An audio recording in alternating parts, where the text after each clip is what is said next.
Hello बच्चों, welcome to my YouTube channel. तो अभी तक आपने न्यूज़ देख ही ली होगी कि नीट 2026 का पेपर लीक की बात चल रही है कि नीट का पेपर जो 2026 में 3 मई को हुआ था वो भी पेपर लीक है। अब ये पेपर किस तरीके से लीक हुआ और जो मीडिया रिपोर्ट्स है वो क्या क्या कह रही हैं, वो सारी बात मैंने इस एक वीडियो में डाल दी है। ठीक है, तो आप इस वीडियो को देख सकते हैं, आपको सब पता चल जाएगा कि अभी तक पेपर लीक में क्या क्या हो रहा है। ठीक है, तो ये एक कंप्लीट वीडियो है अभी तक जो भी पेपर लीक में हुआ। ठीक है, अब इसमें हमें ये देखना है कि रीनीट कंफर्म है या नहीं है और एनटीए रीनीट कराता है या नहीं कराता। वैसे एनटीए को रीनीट तो कराना चाहिए जिस तरीके से पेपर लीक हुआ। और क्यों मैं ऐसा कह रहा हूँ वो सब मैं आप जब ये वीडियो एंड तक देख लेंगे आप समझ जाएंगे। ठीक है, देखिए, अगर हम बात करें कि कितने क्वेश्चन मैच होने का दावा है, अगर ये जो पेपर लीक हुआ है इसमें हुआ क्या था, एक गैस पेपर था। ठीक है, हैंड रिटन गैस पेपर था जो एक एमबीबीएस के मेडिकल स्टूडेंट ने अपने दोस्तों को भेजा। तो वहां से इसमें करीब 120 से लेके 140 क्वेश्चन मिले। ठीक है, कुछ रिपोर्ट्स कह रही हैं 140 क्वेश्चंस मिले, लेकिन जैसे जैसे इन्वेस्टिगेशन आगे बढ़ी तो बहुत से लोग कह रहे हैं 120 ही क्वेश्चन मिले, लेकिन क्वेश्चन मिले। अब इसमें जो क्वेश्चन मैच हुए हैं और जो क्वेश्चन लीक हुए हैं वो केमिस्ट्री और बायोलॉजी के हुए हैं, आपके फिजिक्स के नहीं हुए अभी तक जो रिपोर्ट्स बता रही है मीडिया, मतलब न्यूज के अकॉर्डिंग केमिस्ट्री और बायोलॉजी के क्वेश्चन लीक हुए हैं और आपके फिजिक्स के नहीं हुए। ठीक है, अब देखिए हम बात करते हैं कि इसमें अभी तक क्या क्या अपडेट आई। तो सबसे पहली बात है कितने सवाल मैच होने का दावा। तो अलग अलग रिपोर्ट्स में 120 से 140 सवाल तक मैच होने की बात कही गई है। यानी कि अलग अलग जो मीडिया रिपोर्ट्स आ रही हैं उसके अकॉर्डिंग ये बातें कही गई हैं। हम मान के चलते हैं कि 120 ही क्वेश्चन लीक हुए, ठीक है, मैच हुए, तो 120 क्वेश्चन तो लीक है। ठीक है, कुछ रिपोर्ट्स में कहा गया है कि लगभग 600 मार्क्स के बराबर सवाल पहले से सर्कुलेट हुए थे। अब आप मान के चलिए कि एक बच्चा जो 600 मार्क्स का क्वेश्चन पेपर उसके पास पहले से मौजूद है, अब वो एग्जाम देने जा रहा है तो वो तो टिक मारेगा ना सीधे, वो तो ऑप्शन याद है उसे, उसे क्वेश्चन पढ़ने की जरूरत ही नहीं है, उसको तो मालूम है कि ऑप्शन क्या लगाना है। तो 600 मार्क्स का अगर पेपर पहले से लीक है तो जो बच्चे मेहनत कर कर आ रहे हैं तो उनके लिए तो चांसेस ना के बराबर है। अब ये बच्चा बाद बाकी क्वेश्चन में तुक्के भी मारेगा तो 10-20 नंबर ज्यादा ले आएगा, एमबीबीएस की सीट कंप्लीट। तो इसको तो जरूरत है नहीं मेहनत करने की, पहले से ही पेपर मिल गया।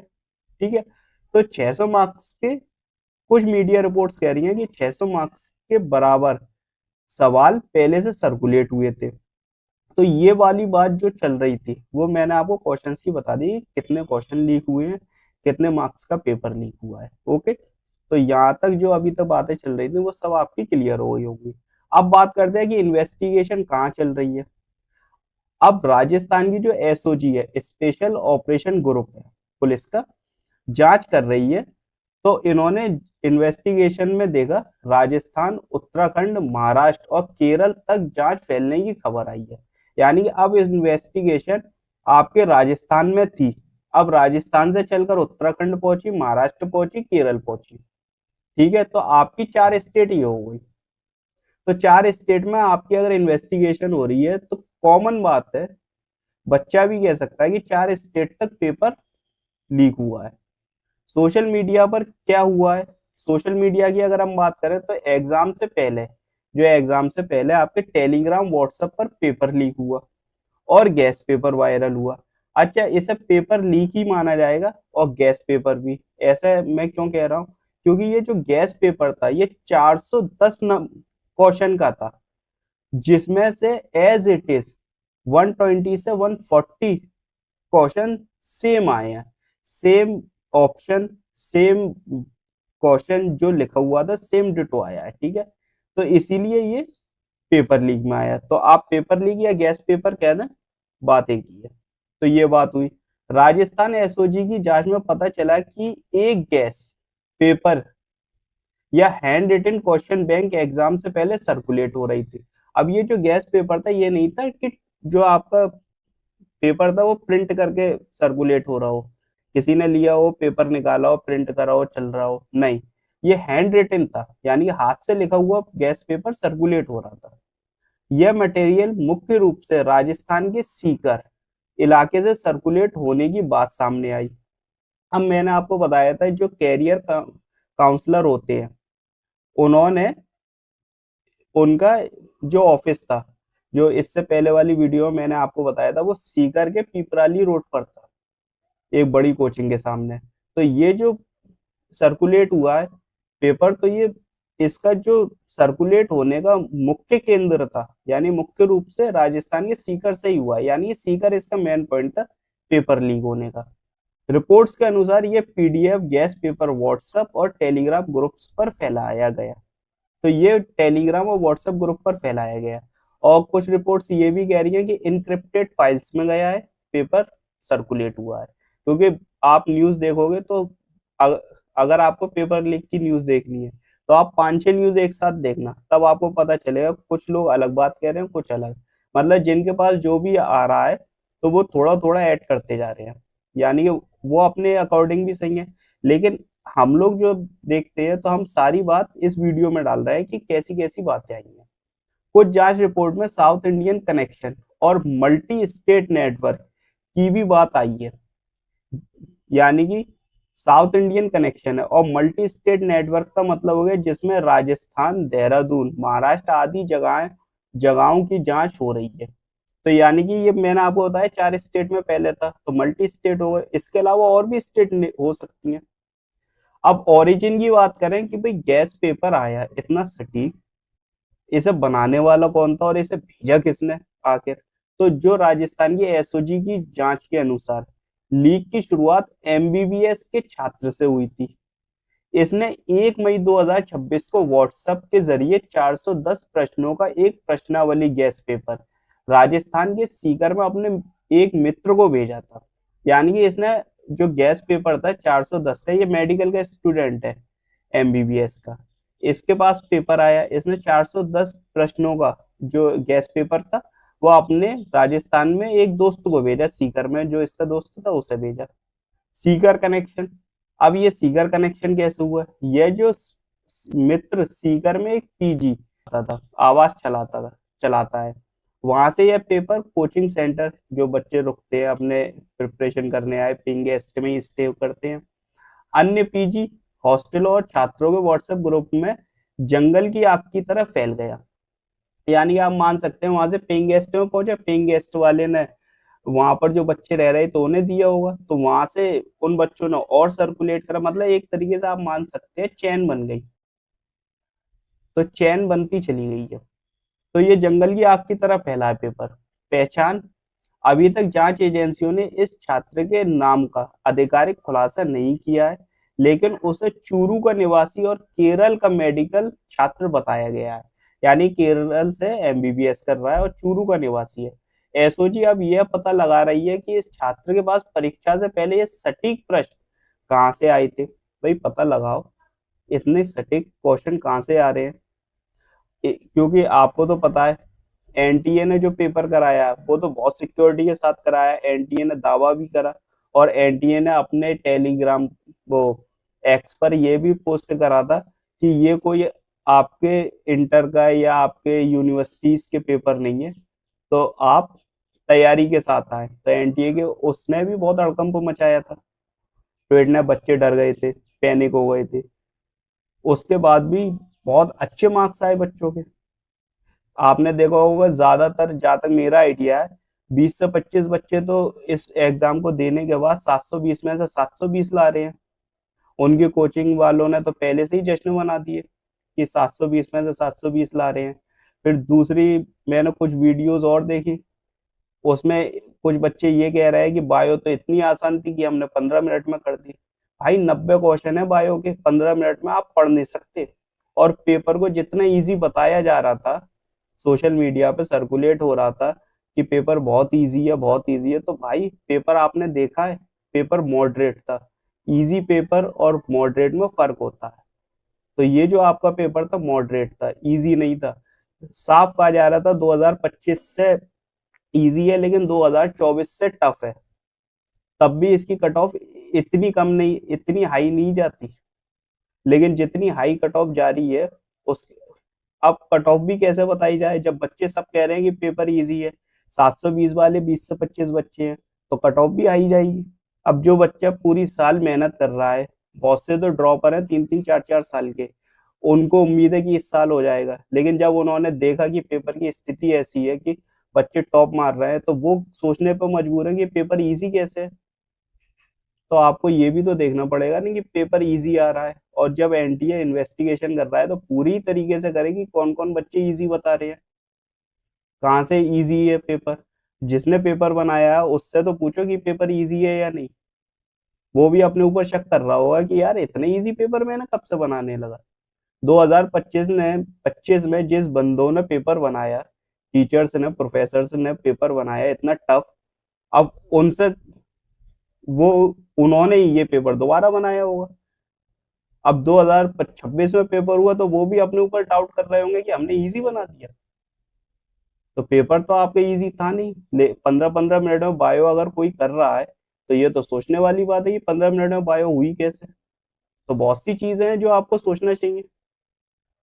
आप भी, एनटीए भी सब सोशल मीडिया नेटवर्क देखता है, एनटीए रिप्लाई भी करता है।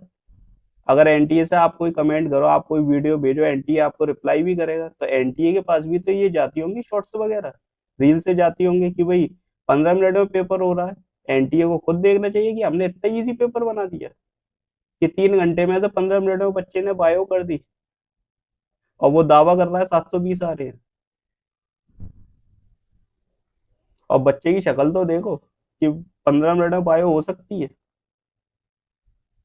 नेटवर्क की अगर हम बात करें, जांच में यह भी सामने आया है कि इस छात्र के जरिए पहला यह पेपर केवल सीकर तक सीमित नहीं था, यानी सीकर तक सीमित नहीं रहा बल्कि झुंझुनू और देहरादून तक पहुंचा, जहां इसे 30,000 रुपए से 5 लाख तक की कीमतों पर बेचा गया।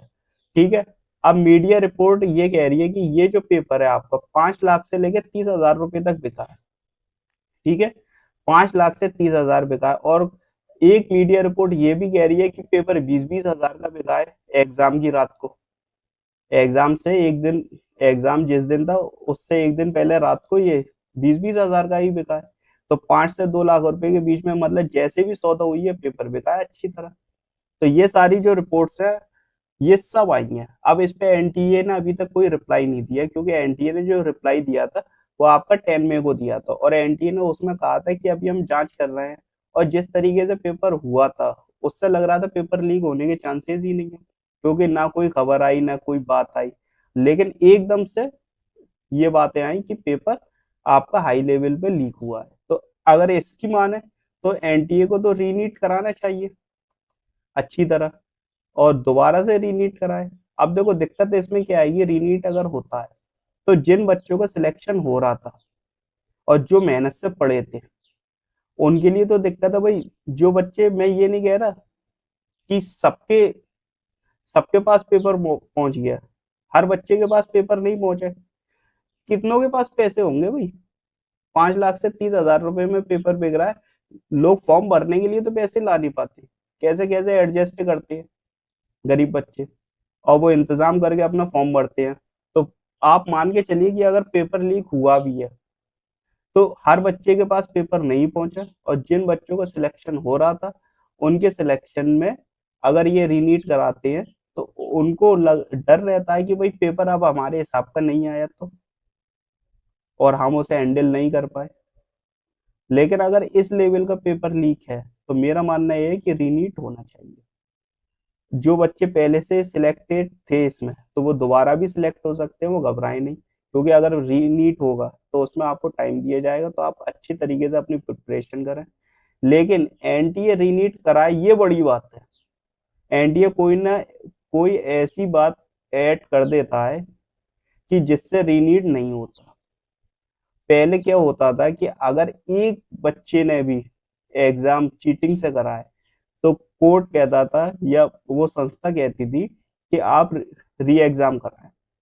हम नहीं चाहते कि कोई भी बच्चा ऐसा आए जो इसके लायक नहीं था।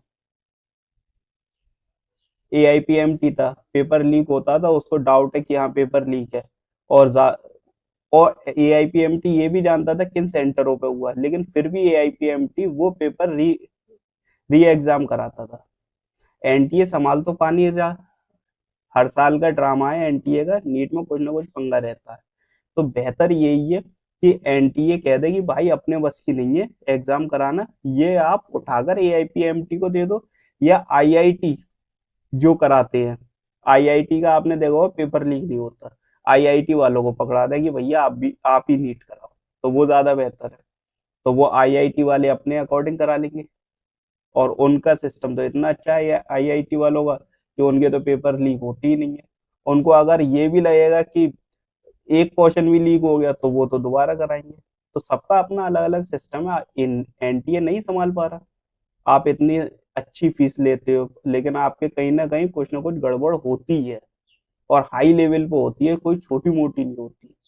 अब आपका सिस्टम कहाँ से करप्ट है, पहले तो आप उसकी जांच करो। आप बच्चों के बायोमेट्रिक करा रहे हो, ठीक है, आप AI जैमर्स लगा रहे, AI कैमरे लगा रहे हो, 5G जैमर्स लगा रहे हो, आप जो अपनी पेपर भेज रहे हो पुलिस वैन में भेज रहे हो और GPS टैगिंग कर रहे हो, मतलब आप तो पूरी सिक्योरिटी कर रहे हो, फिर भी ये लीक हो रहा है इतनी हाई लेवल पर। और इस बात को NTA खुद कह रहा है कि पेपर हमने बहुत सिक्योरिटी में कराया है, लेकिन फिर भी लीक हो रहा है, तो भाई तुम्हारे बस की नहीं है। तुम कल छोड़ रहे हो तो अभी छोड़ दो, तुम कह दो अपने बस की नहीं है, ये पकड़ो आप और आप कराएं, हम नहीं करा पाएंगे, आप किसी और संस्थान को दे दें, वो खुद करा लेगा।